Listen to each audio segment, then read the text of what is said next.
Hey, okay. Curtis, are we live? Yeah, we are live. Okay, I can't hear you. I apologize, having some issues here. Yes, we are live, and I was not able to count you in, but yes, you are on. Okay. Thank you. Thank you so much. All right, everybody. What's up? Sorry for the janky introduction. Thanks to Sorry. one MC Curtis. But No, welcome to what's this now? no, How no. are you going to? Just What's the apology tour now? no. This Uh, stuff. Yeah, let's move it on. Welcome to another week of MediaScope.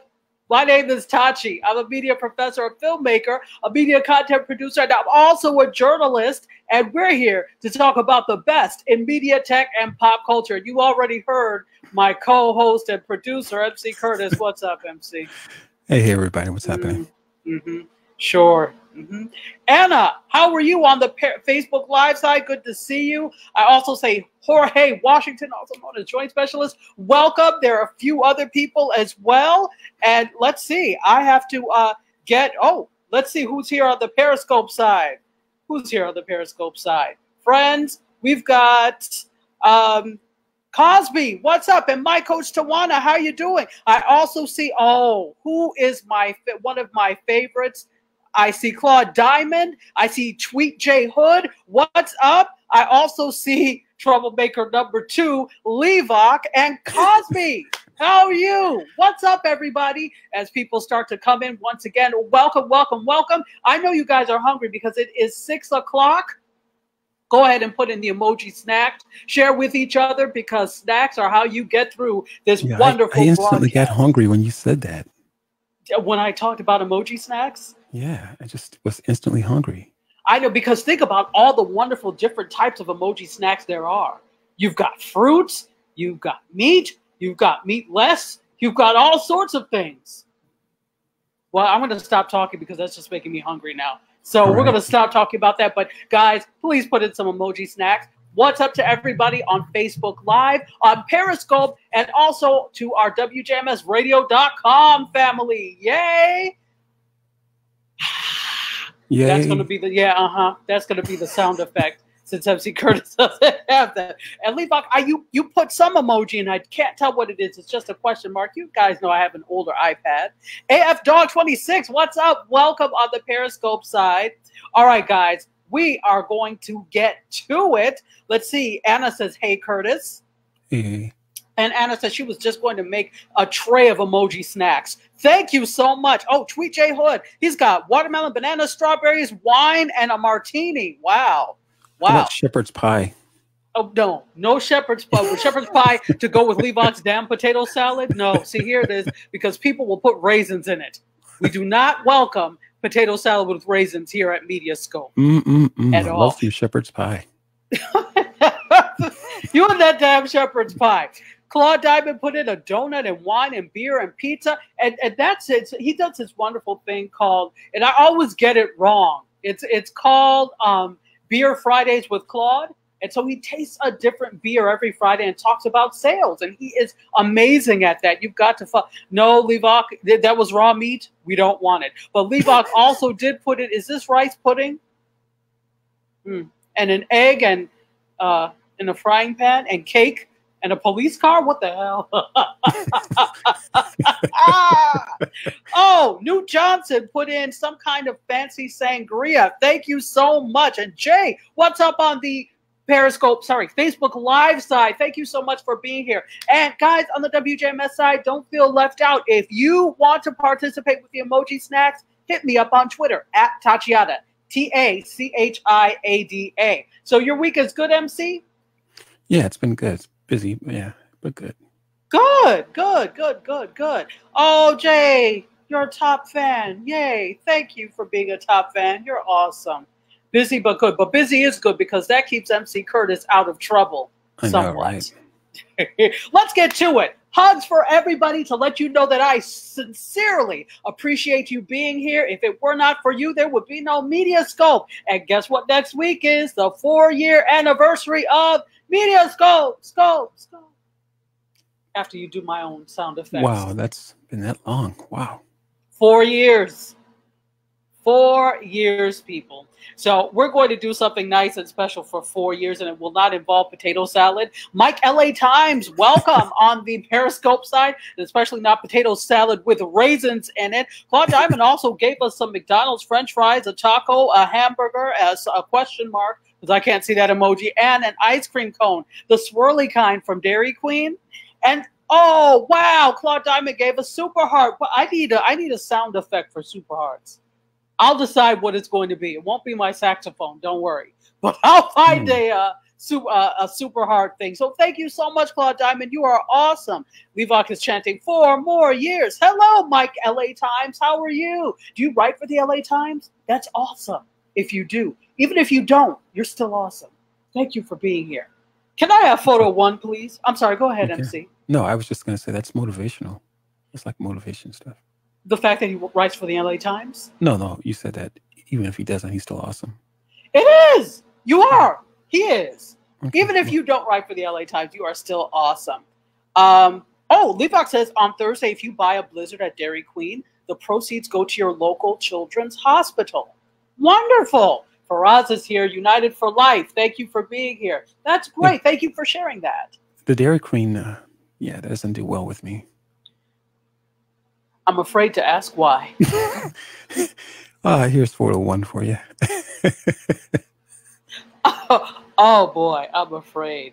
Mike, LA Times is a national foreign assignment editor. Fantastic. Wow. Well, I'm honored to have you here. Welcome to the MediaScope family. Now you are indoctrinated. Even if you never come back, I'm going to stalk you on Twitter. How come you didn't come back? I'm kidding. But thank you for being here. Thank you for being here.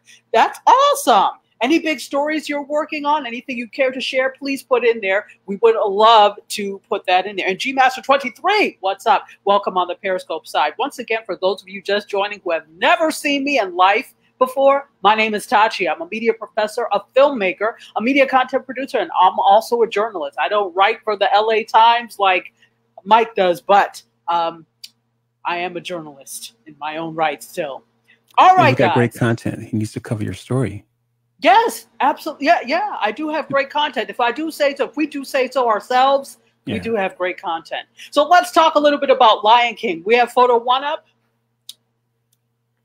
All right. Now we do. So the Lion King, if you haven't watched it, and you know, I am just like floored at the fact that people, well, how long has the Lion King been out? It was a Disney animated film. When did that come out? I want to say, was it in the 90s or was it the early 2000s?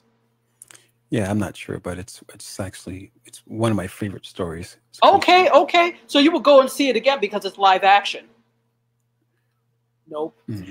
Anyway, nope, that's a no. That's a resounding no. Mike, LA Times, today we're talking the latest in media, tech, and pop culture. So we start with media, which is why we're starting with the Lion King. And since you're in LA, there's always a big thing in terms of movie news, entertainment news. So we're starting with some media news. The Lion King has chalked up the best Monday. This was on Monday in July that Disney has seen with 21.6 million. Okay, it was probably over that, but the last I checked, it was 21.6 million, which beat previous best Mondays, which was Pirates of the Caribbean, Dead Man's Chest, July 10th, 2006, and they had 18.1 million. So, all right, this is the best Monday. You know, Monday can be a slow day for movies, though it is the summer. So we should expect a little uptick in terms of people going, as long as the movie is good now. But what floors me is that people have seen this story donkey's times. Did anybody see The Lion King, the musical? I saw it here. It's fantabulous. Choreographed by one of my favorite choreographers. Oh gosh, he's from Rochester. He's my favorite, and why is his name escaping me now? It will come to me, but he's from Rochester and teaches in Rochester, New York, and he is awesome. Also, Julie Taymor did like the costumes for I just love the musical, and I like the original movie. Do I like it enough to go and see now the live action? What do you guys think? Are you going to see the live action, or have you seen the live action? Let me know, because maybe it's worth me going. Maybe I'm okay till it comes out on, well, we all know that Disney has their own OTT live streaming platform now, right? Their streaming platform. So this may not come out on Netflix. and I certainly am not going to pay the $4.99, $5.99, $6.99, whatever it's going to cost to have the Disney Plus. Not doing it. Hey, I got a question. So when a studio decides to, I guess, produce Lion King, they're paying to what Disney major royalties for that. Is that correct?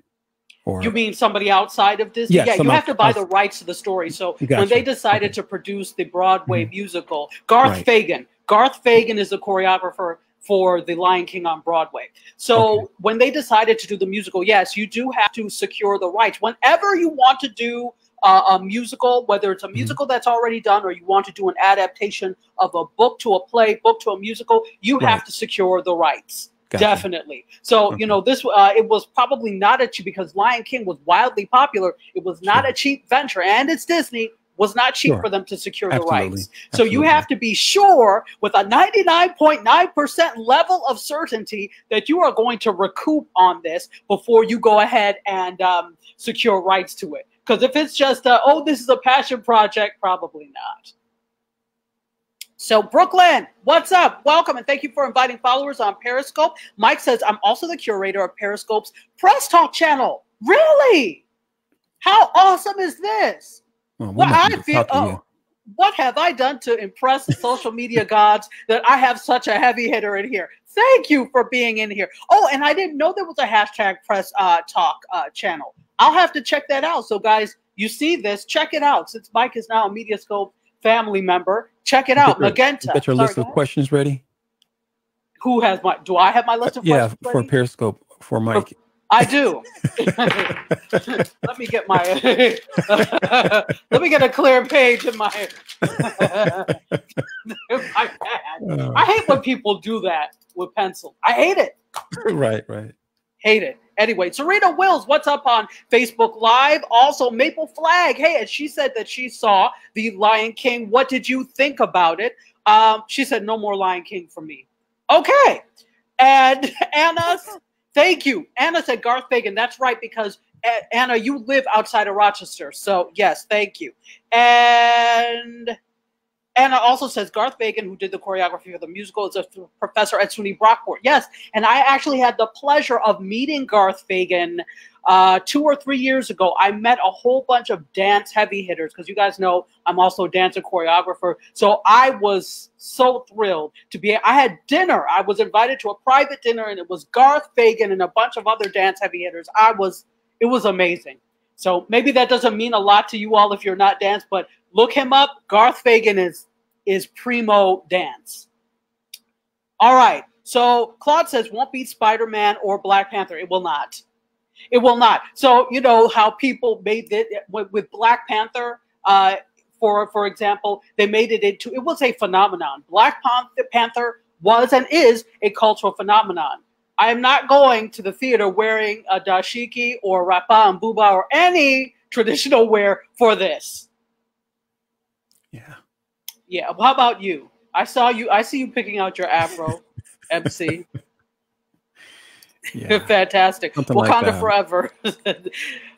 Let's see. Wait for Redbox says, hey, a preacher's kid, what's up? Yeah, that's what I'm going to do. What's happening now? What is not going to happen is I'm not going to the theater to see it. So anyway, they clocked their biggest Monday. This is very good for Disney, you know, especially since there's a lot going on with Disney, Fox, etc. right now. They know where they are, but they're still trying to find themselves as a together entity. Remember, all of this were the acquisition and merger. So now they're trying to find their voice.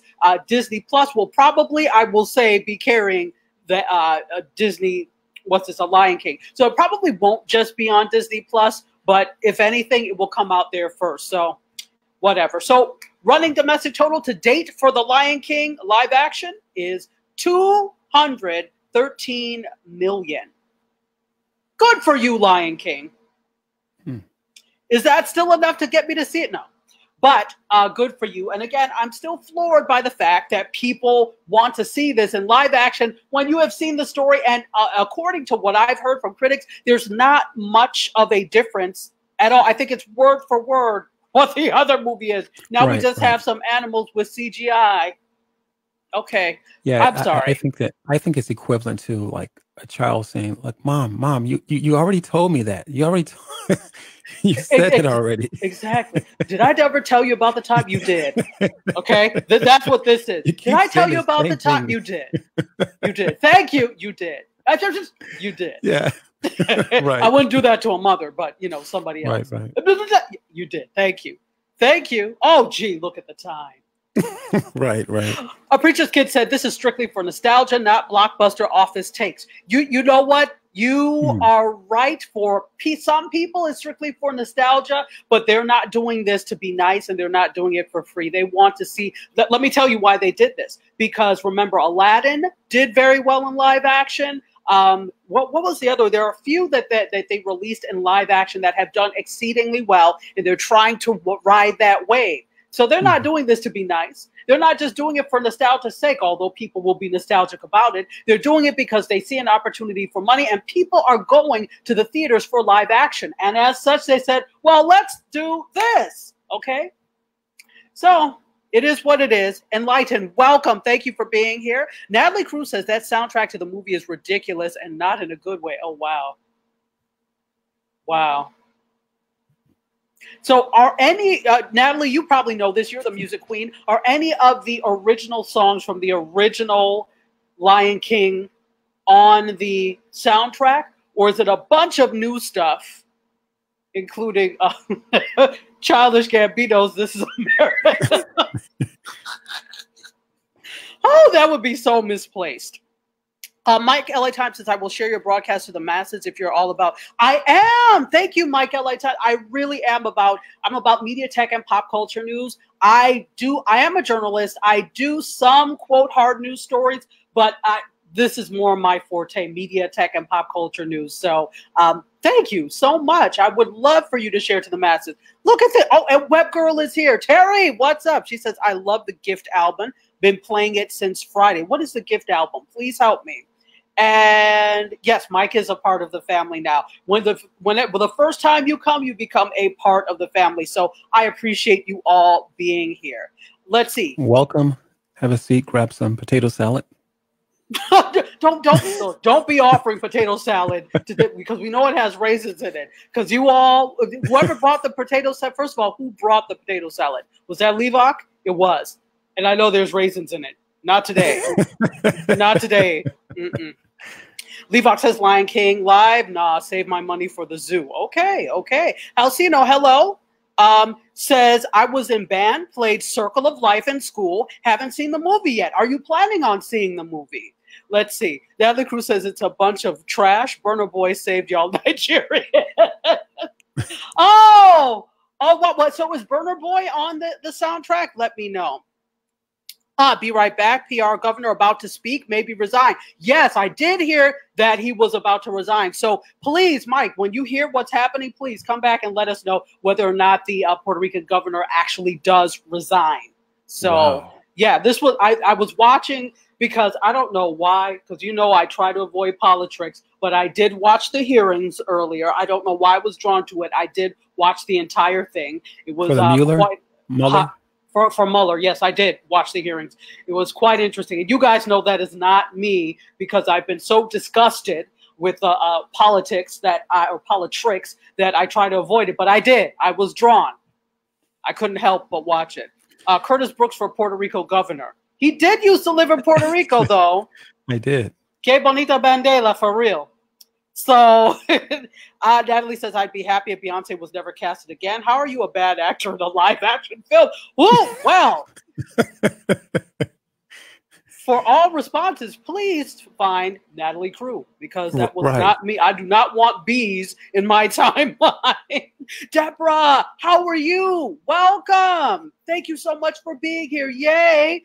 And Anna says it probably won't rival YouTube Airport Lion King Sing Off. That was an exciting video, which I didn't see. Anna says, could we have Mike's NY Times Twitter? He is LA Times, and Mike, he is Mike LA Times. I think this is his Twitter. It is at Mike LA Times. So if you're interested in following him, please follow him there. And really, honestly, we should follow each other. Everybody should be following each other. We are who we have in this space. So let's support each other in this space. Jerry BT, it's your first time on Periscope. Welcome. welcome, welcome. And Truck 98, welcome.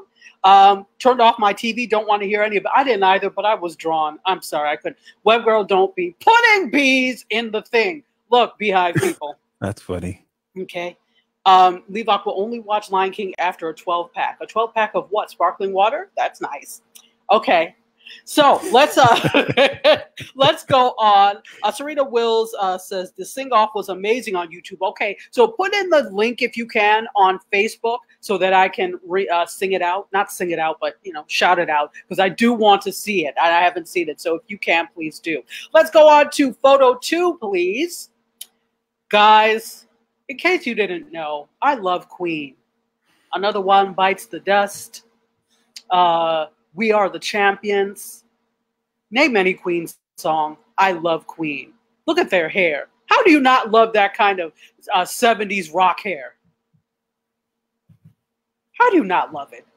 In fact, that's what the one in the middle, the one actually the third from the left or second from the right, that's how Curtis used to look back in the day. That was his hair. You know it's the truth. Natalie Cruz says, I love Queen. Yes. Claude Diamond says, Bohemian Rhapsody. Yes. And that's what we're about to talk about. Did you guys know that Bohemian Rhapsody has now become the oldest video in YouTube history to hit 1 billion views? Wow. And I was going to show a little bit of Bohemian Rhapsody, but we can't do it with the sound lest we be blocked. So we're not going to do that. But you could just picture in your head 1 billion views, and it's the oldest one. Wow. It makes it the oldest clip to do so, as well as the first from the pre-MTV era of the 70s, okay? So Bohemian Rhapsody came out in the 70s. So if that's the older, what does that say? Well, it says that the video age is still really new, if that's the oldest one on YouTube, right? So, and really the video age really did not begin till the 70s, the home video, etc. age. And then we know that MTV actually debuted in 1980. So, yeah, interesting. Wow. So, now, go ahead. I had a question now. Is there something with music where is that when music becomes, I guess, considered a classic, or is it classical music, where is it at some point where you're not going to, I guess it becomes like a public use, if you will. So if you use it at some Okay, now this is interesting. Now, I am not an attorney. Let me preface it by saying this. But what we're talking about now is copyright, a little bit of fair use, etc. Right. So for classical music, there is a copyright run out. So if you, that's why you hear so many commercials, etc., that tend to use classical music, because the copyright has run out, because it's life plus 70 years is the copyright. So for that entire creator's life plus 70 years. So most classical music was made before the, well-known classical music was made before the 1800s, right? Actually, like mid 1800s on back. That's what we're talking about, the Bachs, the Beethovens. And so it's so much easier to use classical music for a commercial or for a project because it is basically royalty-free in most cases. In most cases, unless you're talking about a remake of something, and then there's some sort of copyright. But again, copyright is life plus 70 years. Levox says, Tachi doesn't offer any legal advice. Consult your own legal. Damn straight, because I could lead you down the wrong path to hell with my legal advice, because I am not an attorney.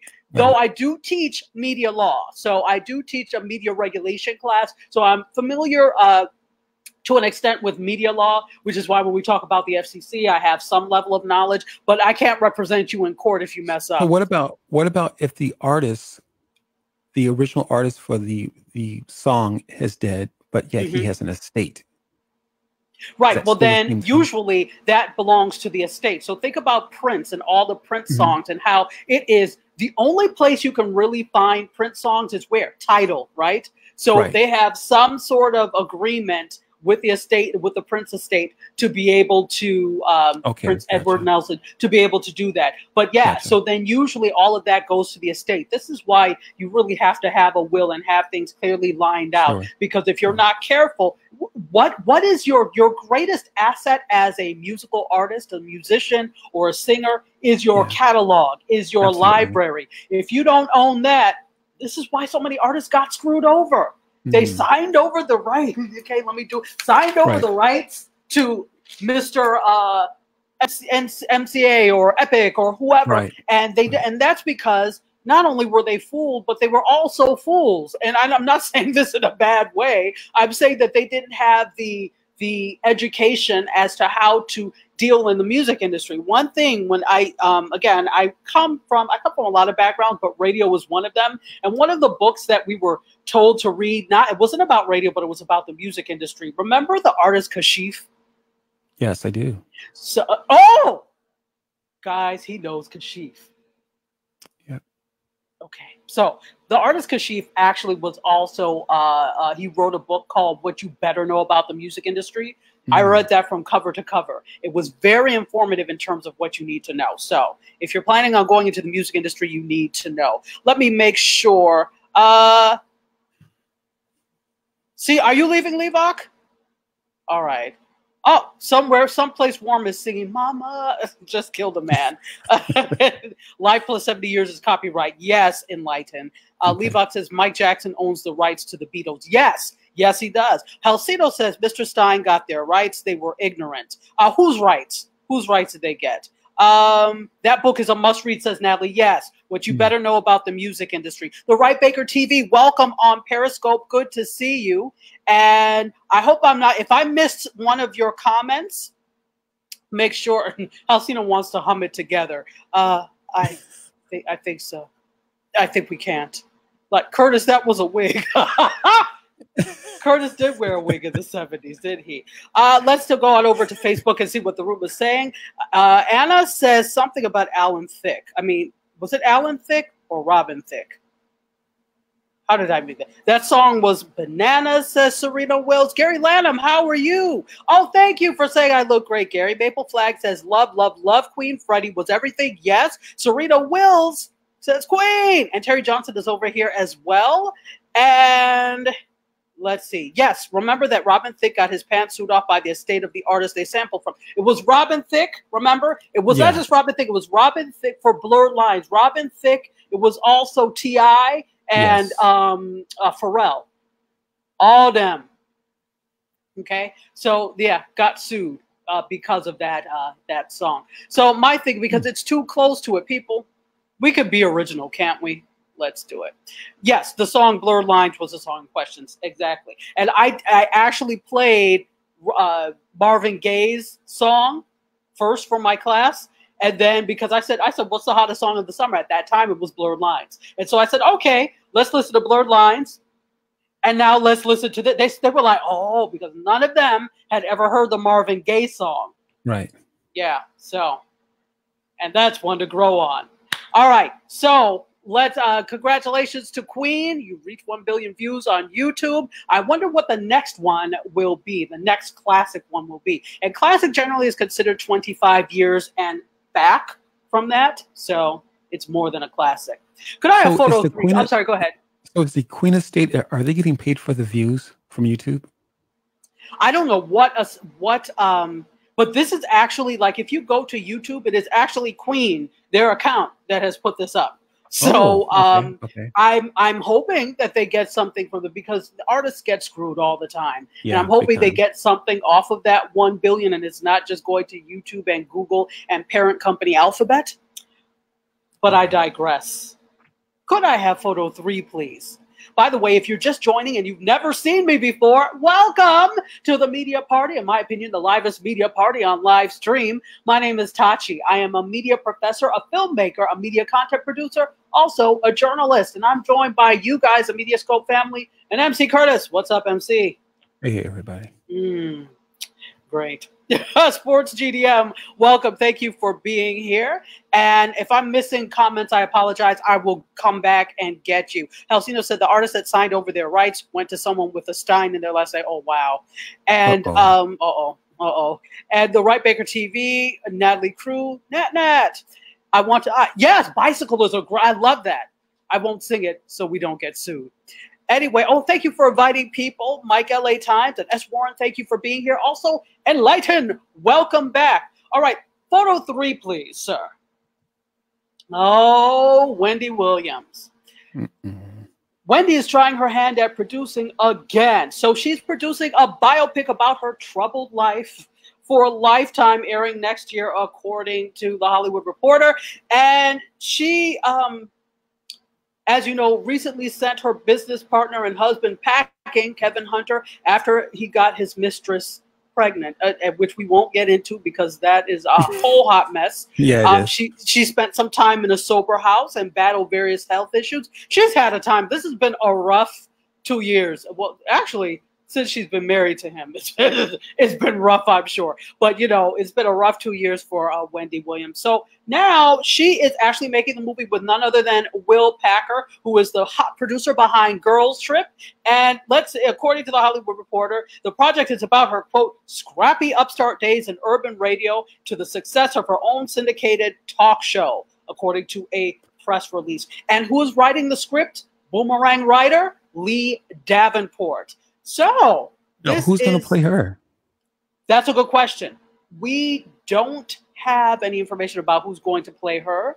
I couldn't see her playing herself. No, don't play yourself. Yeah, that'd be awful. That's like representing yourself in court. Don't do that. Right.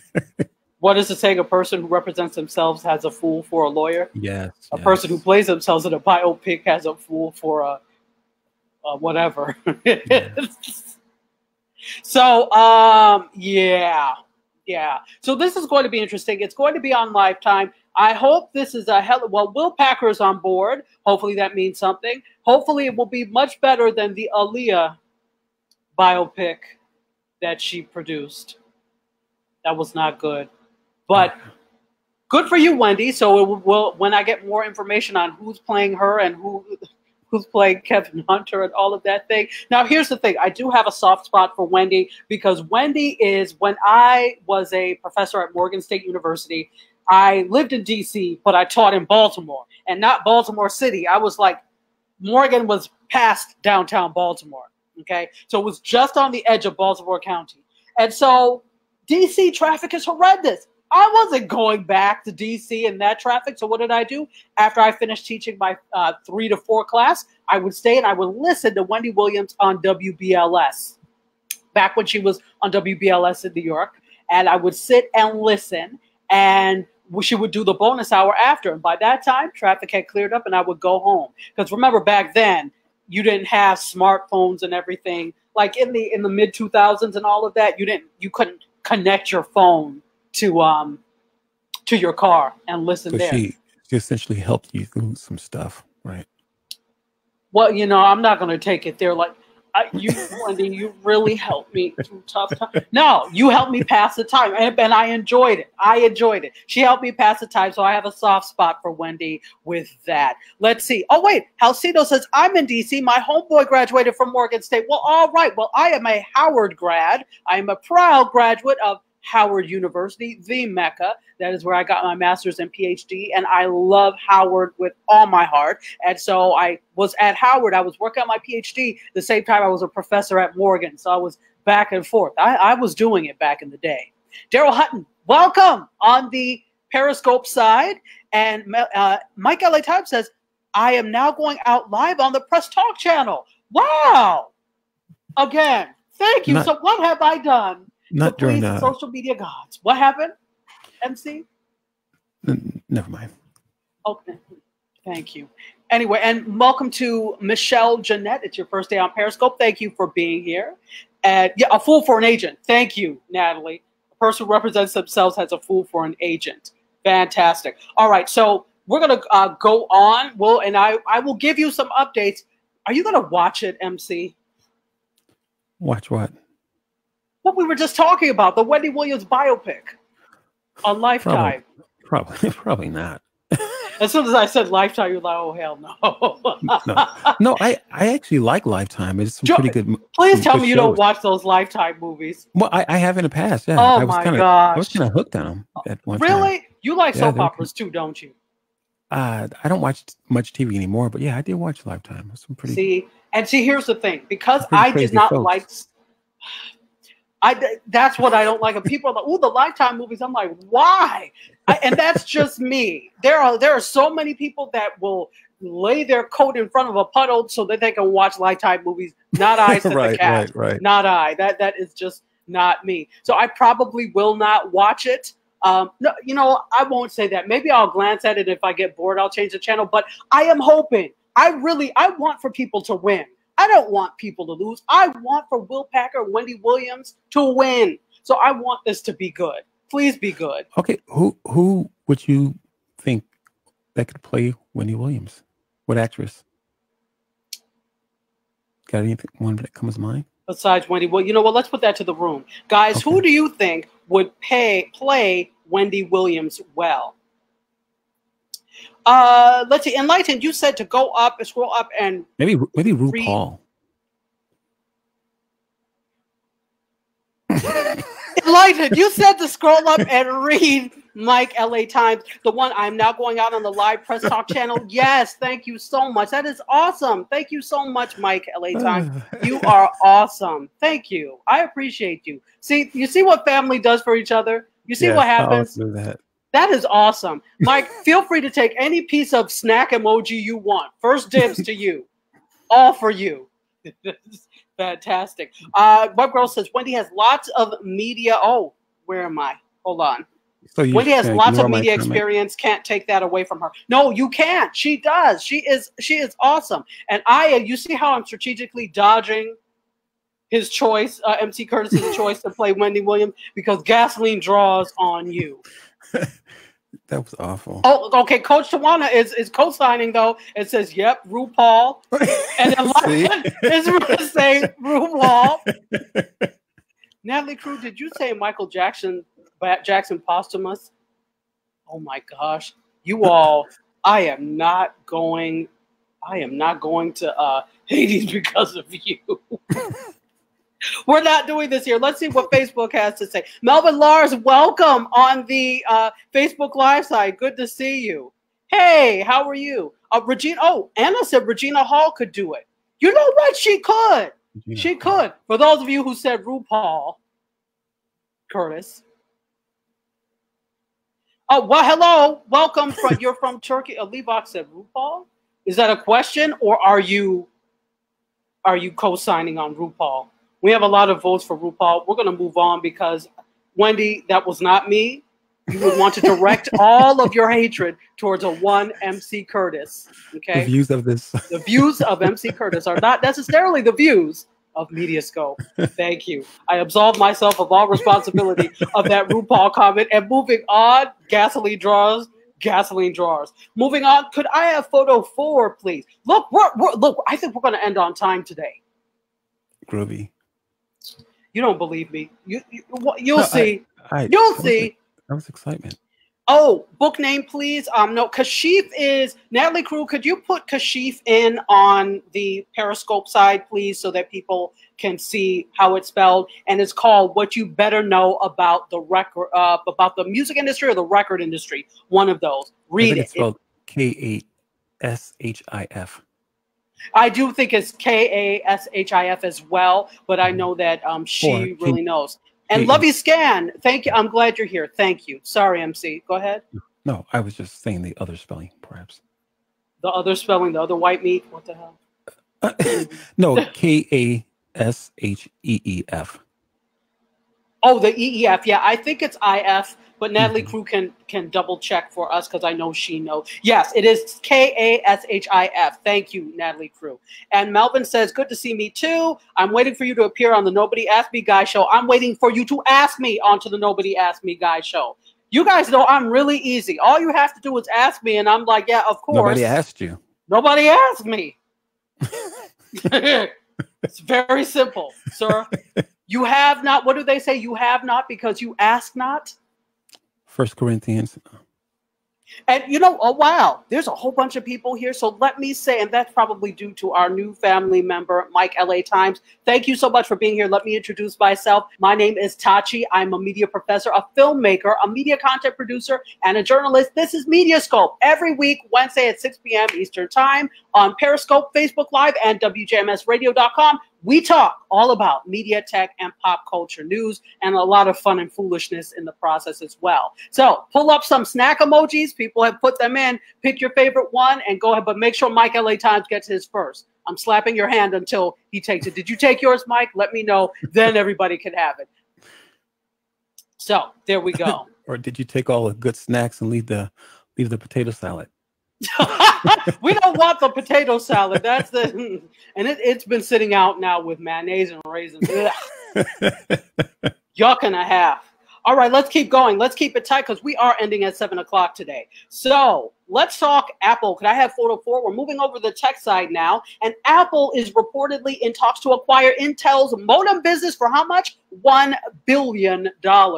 Like, what's his name? In what's that movie with Mike Myers? Yeah, I can't remember. You're no help, MC. $1 billion, even though he says million. So The Spy Who Shagged Me, you know, that one. Anyway, Dr. Evil, thank you, Levock, thank you. Thank you. Austin Powers, thank you. What was I thinking? Yes, absolutely, Austin Powers. All right, so Apple may have, according to sources, written a check and signed a deal with Qualcomm in order to ensure a 5G iPhone wasn't late to market. But it's clear that they're not interested in burying their hatchet too deep. So they're in advanced talks with Intel's smartphone modem business for $1 billion or more. Billion with a B, according to a new report by the Wall Street Journal and reported also by TechCrunch. So last month, the information detailed that Apple was in talks to buy part of Intel's modem business. So the latest report says that an agreement could be reached next week if it doesn't fall apart, because you know how these things like to fall apart. So what would this do? This could potentially bring Apple hundreds of engineers and key patents from Intel that would allow them to build out more of their technology that they are currently licensing from Qualcomm for their cell network connected mobile devices. Everything is strategic here, people. Absolutely. Right? So, yeah, $1 billion. It's not a game. It's not a joke. Let's move on. Could I have photo 5, please? Let's see. And Austin Powers. And Enlighten says, Mike, LA Times, fun, lively group here every time. Virtual Apple. Yeah, well, yes. We're about to talk about that right now, Levock. Virtual Apple. So Apple has filed for a patent for a mixed reality headset. These are the smart glasses that they have, which did not do very well. If you didn't know about them, that's why, because they didn't do very well. So that's not the mixed reality headset. It's actually a headset with people. Can we come up with a headset that doesn't look like a brick connected by a Gucci belt, please? Anyway, so Apple has filed a patent for a mixed reality headset, and it can track your facial expressions. Not liking this. So it's a new patent, and could I have photo? Do you have 5A? I do. Okay, so this is the patent that they filed, photo 5A, and it's called Display System Having Sensors. That's not what it's going to be called at the end of the day, but that's what they're calling it in the patent. It was first reported by Variety, then reported by TechCrunch, and it shows that they're intending to combine inputs for a system that, quote, provides 3D virtual views of a user's environment augmented with virtual content. So they filed it in March of this year, but it was published just last week on July 18th. So, Dr. Vibe, I see that you came in. Welcome, sir, the livest man on live stream. He does these epic conversations. Follow him, please. So, this proposed system could have head pose sensors that can capture information about the user's position, orientation, and motion within the environment, eyebrow sensors to track the expressions of the user's eyebrows, and lower jaw sensors to track movement of the mouth and the jaw. I don't know about this. What do you think, people? And MC, what do you think? I'm thinking from the diagram there, or the patent they filed, that you can actually have everything pretty rosy, like peaches and cream for you. Yes, and then you take it off, and the same dastardly world exists. Exactly. You know what? I am a believer in VR for what it can do. What I'm waiting for, and they have not developed this as of yet to the extent I would like. Years ago when I was at NAB, remember, guys, I did a live stream from the VR tent that would house 17 people, and you could experience virtual reality at the same time. That's amazing, but they haven't really done much to improve upon that since I saw that. This was now 3 years ago, I think, at NAB when I saw that. I think that the VR experience is too solitary, and for it to have real lasting impact, it needs to be more communal. So the headset makes it a very solitary thing. Right. So yeah, we already are distracted and not social as it is. And guess what? Social is important because you need other people in this world to succeed. If you don't know how to succeed socially, I don't know what the hell you're going to do. So I think that I believe in VR, but I think it needs to be more communal rather than more of an individual aspect or individual activity, I should say. I'm wondering if they will allow people to drive their vehicles with VR.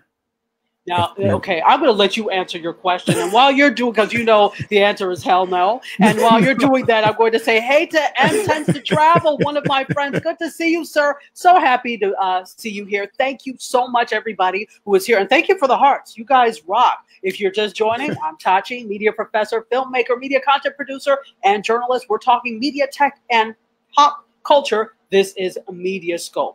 So it will be interesting to see how this develops. I'll let you know what this actually ends up being.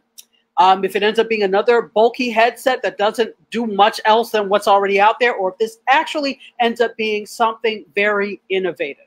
We'll talk about that. All right, 7 minutes. We're going to make it. We're going to make it, guys. Levi said, I'm the first antisocial Walmart greeter. Get your crap and get out. Okay. Levi said this would be a great item for those with speech and motor skill deficiencies. Absolutely. Well, which is why I said I see the promise in VR for medical applications, etc. Really, all of this is an extension of our senses. So I think it will be awesome in the right hands. You know, that's always the thing. In the right hands. So you could drive with VR. You do not drive with VR. Please don't listen to what he's saying. What? No, I'm just saying you could drive in a virtual world. But please do not drive with a VR headset on in the physical world. It will not bide well for you or anybody else. Anna says, people flipped out about the face app, but total face scan. Sure, what could possibly go wrong? Exactly. And there were issues. You guys know there were some security issues with face app. Hence why I have not tried it. I don't need to see what I look like at 100 years old. I'm good. I can probably guess what I'm going to look like this. Anyway. They were kind of ridiculous, but. Yeah, there was so much hubbub about it, which is why we're not talking about it now, because it's like, yay, face app. Yay. Anyway, Anna says, I get a little jaded about $1,000 phones. Boy. Absolutely. And Serena Wills put dessert for us. Thank you. And some snack emojis. Awesome. Get it while you can. And Anna also says, good point, Levok, on Periscope, and don't drink and drive VR. Absolutely not. Go ahead, MC.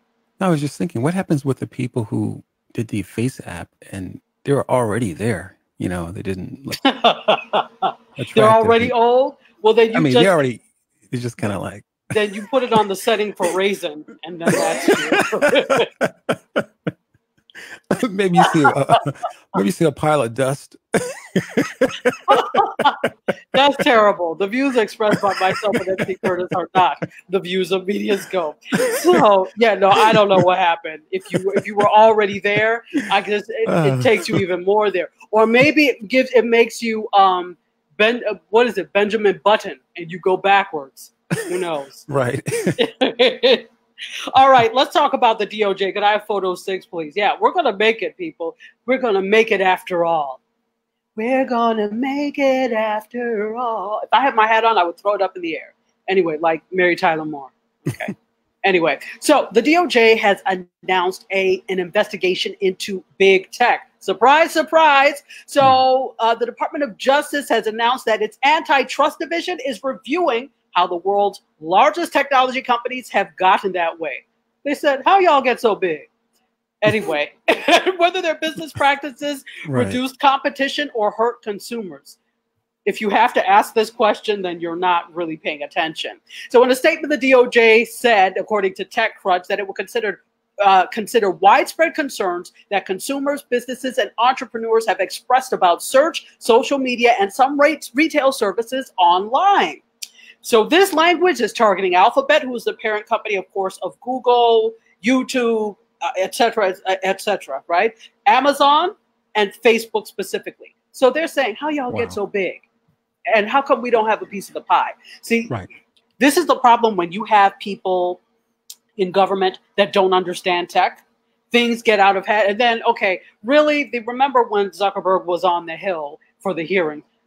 It was really laughable because a lot of them did not understand. And so they're like, well, what? How does it? They don't get it. And so that's problematic, not to have a tech aspect in government, somebody that understands, or at least a few somebodies who understand. That's how it got so big. You all were too busy, playing checkers. Right. Okay, your back was turned. You were trying to figure out your new iPhone, and here they are. Now they're a $1 trillion company. But that's interesting, though. I mean, so there's like really no organization or department within the government that really handles the tech, other than FCC doesn't even handle tech. That's just more regulation. Is that correct? That's regulate. They regulate media, right? And technology for media, definitely. But but nothing in place to make sure that tech does not get out of hand, or privacy laws or rules are broken. Well, again, they're trying to do something with privacy now. They paid it. This has been a problem since the dawn of the internet, and they had been trying to get reins around it, but it's too late. You paid attention to it way too late, and now it's this animal that you almost cannot control. And I said almost because it is somewhat controllable, but it's almost beyond our reach, to be honest. Yeah, it's like BET with live stream. Stop it with BET and live stream. You're too late, BET. You're too late for BET and live stream. You're just too late.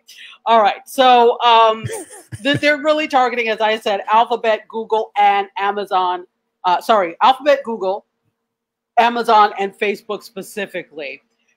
So representatives from companies were hauled before Congress last week, if you remember, about their company's policies and practices. Amazon was taken to task for their data collection and private label practices, Google for its ad business and manipulation of search results, and then Facebook for every damn thing, basically. Well, could this deal with Amazon? Because, that person in the White House, he doesn't really care for the CEO of Amazon. So could this be an attack on him?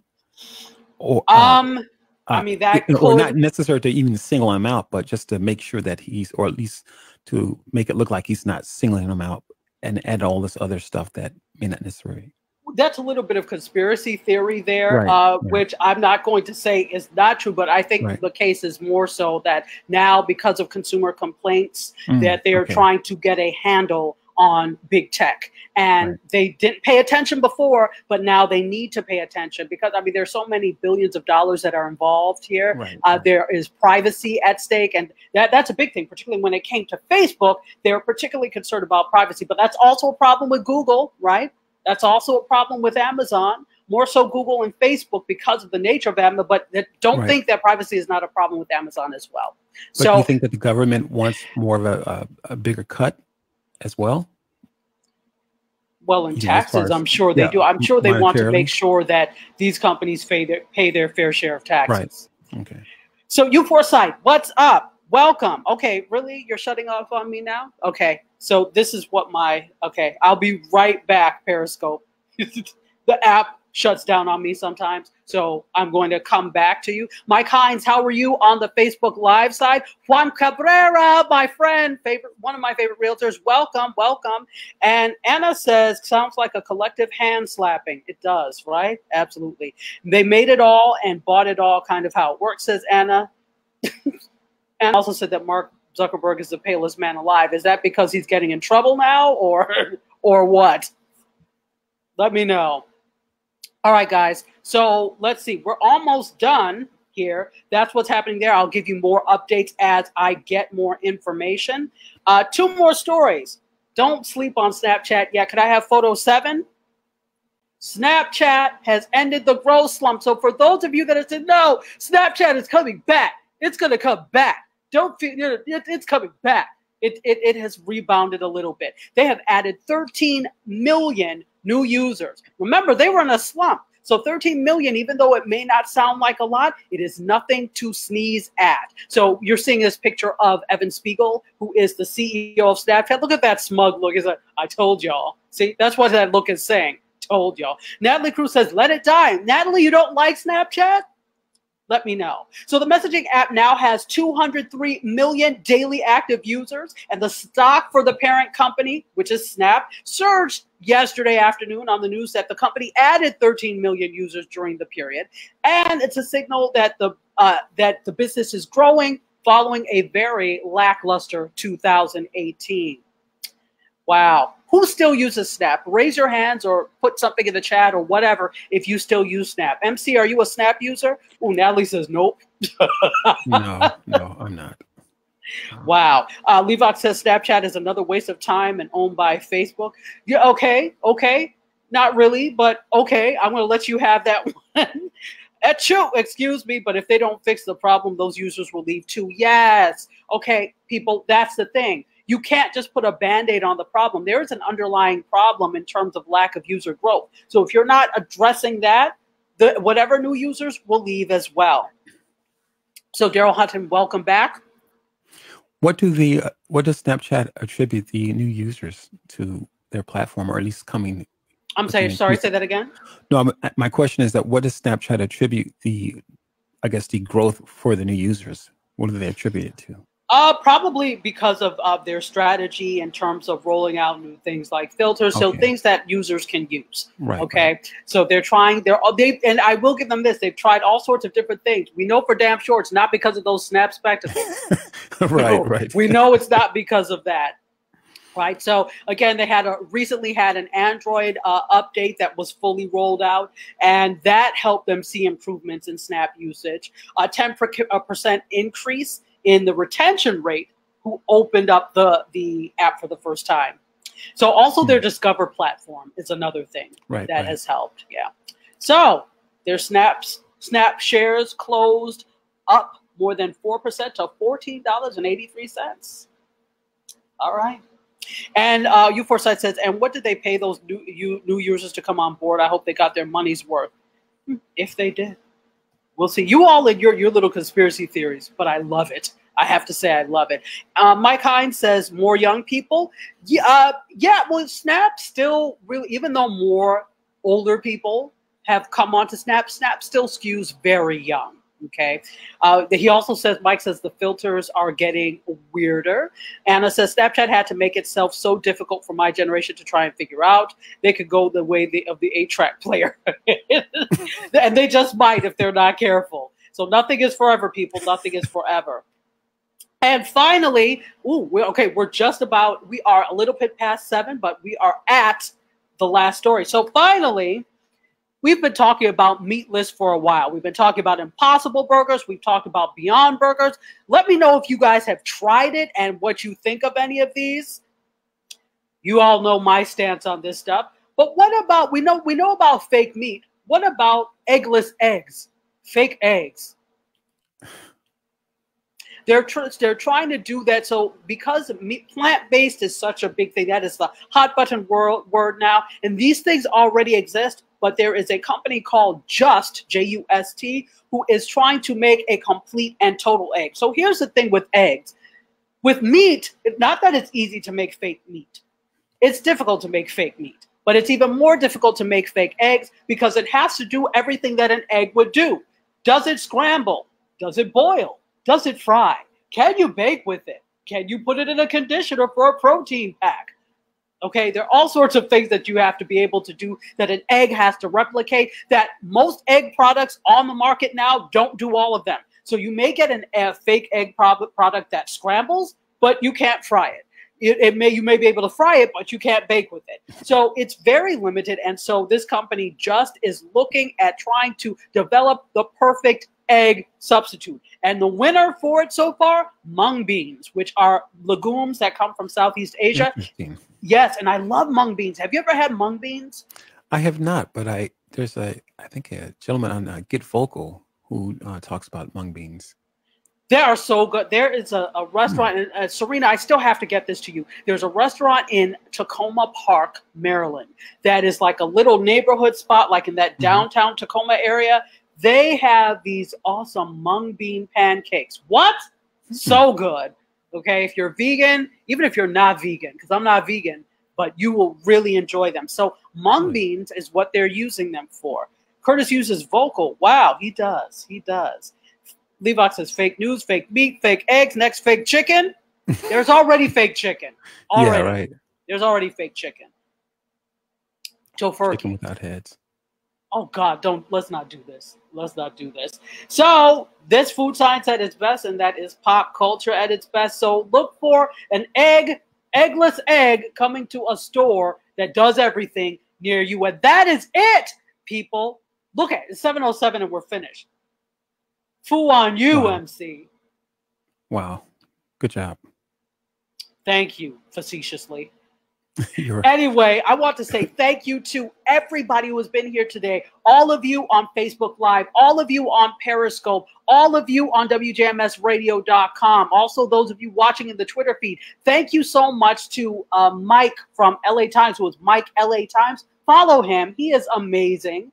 And thank you for sharing this out and believing in your new MediaScope family, because we are family. I got all my sisters and brothers and me. Little Sister Sledge for you to close out. Any final words, MC? Great show, great show. Absolutely great show. Let's see. Oh, Curtis also still uses Black Planet, says Natalie Crew. And see, she has every right to get on you because you tore into her yesterday. I don't know what you're talking about. He has a Black Planet account. Yeah, right along with Natalie with the night scope. Curtis is Chocolate Thunder 1922 on Black Planet.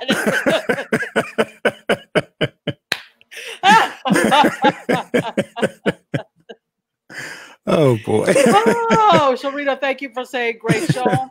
Mike Hines says, I can't believe it's not butter, right? That's fake too.